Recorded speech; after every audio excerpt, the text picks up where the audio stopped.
For millions of U.S. students, a hot meal has been part of the school day since Congress passed the National School Lunch Program in 1946.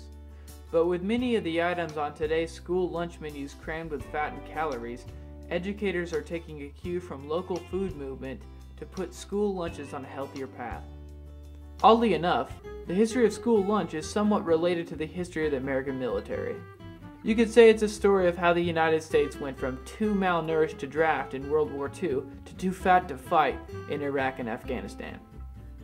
After World War II, General Lewis Hershey, director of the Selective Service System, testified before Congress that more than a third of rejected draftees suffered from poor nutrition. This spurred the creation of the National School Lunch Program.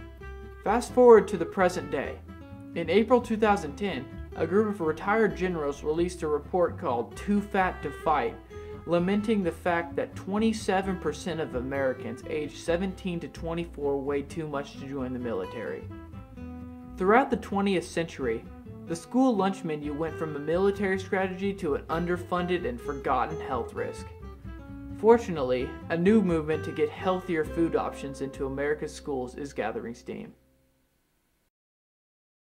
Schools around the country have experimented with providing lunch to students since the late 1800s, but government involvement with school lunches began during the Great Depression. In an effort to stabilize prices, the government bought up surplus crops from farmers, donated them to schools, and hired unemployed women to cook school lunches. Meals could also be provided to low-income children with little to no cost. Older kids usually helped with the lunch ladies to cook the food. The National School Lunch Program officially began in 1946 in the wake of General Hershey's testimony regarding the malnourished World War II draftees. As a part of the program, the Department of Agriculture would reimburse schools for each meal served, with the requirement that it contain a serving of protein, bread, 2 fruits or vegetables, whole milk, and a pat of butter or fortified margarine. In some ways, school lunch didn't look so different in the 1940s and 50s than it looks now, except for everything then was prepared from scratch and from whole foods. However, in those early days, affluent schools benefited most from the program. New suburban schools built to house baby boomers had room to install kitchen equipment, while older, cramped urban schools did not. In the 1960s, a renewed focus on the problem of hunger changed the issues that urban schools faced. The Child Nutrition Act of 1966 and other laws passed in the subsequent 5 years completely overhauled the school lunch program. The legislation created uniform standards for free and reduced-price meals, provided federal funding, and allowed school districts to cook their meals in central kitchens, a way around the lack of facilities in individual schools. Participation in the National School Lunch Program skyrocketed. In the mid-1970s, vending machines selling candy and soda began to appear in schools. The Secretary of Agriculture initially restricted the items that could be sold, but a lawsuit won by the National Soft Drink Association declared that regulations could apply only to food sold in the cafeteria. Food manufacturers started viewing children as customers. I went to school from 76 to 79, and we had, of course, closed lunches. That unheard of to have an open lunch. Our choices were one lunch. You either ate it or you didn't, or you hopefully brought your own lunch, because there was no such thing as hamburgers, french fries, pizza. It was one bad lunch, I hate to say it. And not until 1979 did we ever get a salad bar. So those were unheard of too. We thought we had just struck the lottery when we saw lettuce. The move towards fast food style school lunches accelerated in the 1980s to an all-time high. The Reagan administration cut federal programs across the board, including a 1/3 reduction in school lunch reimbursement.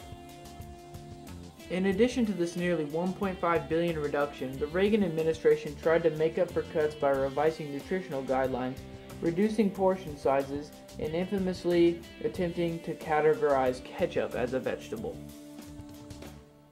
Schools, fighting major slashes to their budgets, turned to processed and frozen food that could be bought in bulk and then defrosted or reheated. As a result of the cut in funding, high-fat and low-fiber foods, many containing trans fat, became the basis of meals. The 1980s and 90s saw school districts contract with private companies to stock brand name sodas and snacks in exchange for a cut in the profits. The favorite school lunch now is pizza and soda. While the partnership boosted school revenue, they also made soaring childhood obesity rates. I was in high school from 1989 to 1993, and the lunches were not that healthy.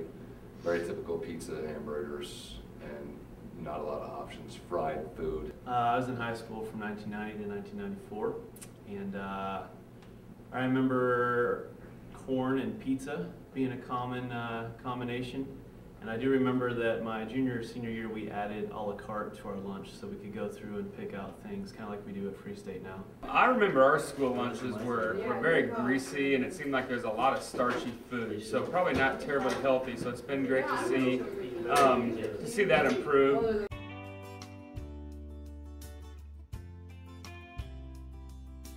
Now, the revolution is going the other way. Over the past decade, the government and local school boards have been reforming school lunch programs so they could cut down on obesity and high blood pressure in kids. Lunches today must meet the 1995 Dietary Guidelines for Americans, which limit fat and saturated fat. School lunch menus must also provide a third of a child's daily protein, calories, vitamin A, vitamin C, iron, and calcium.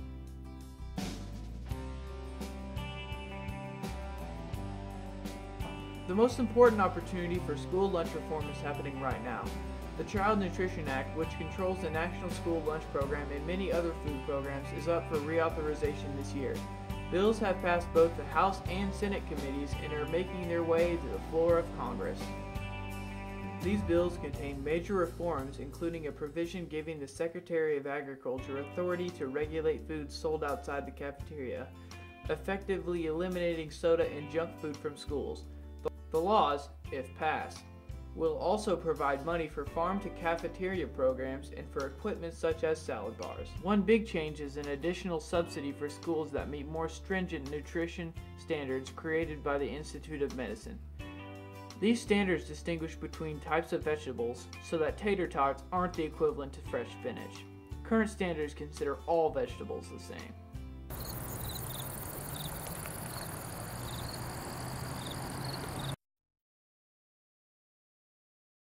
As an ag teacher, I really thought, hey, this is great, you know, it's right up my alley, it's really something that I'm passionate about as well, so it kind of clicked and that's how it got started. It's going to be pretty organized, but the kids will be in charge of the growing, the maintaining of the garden.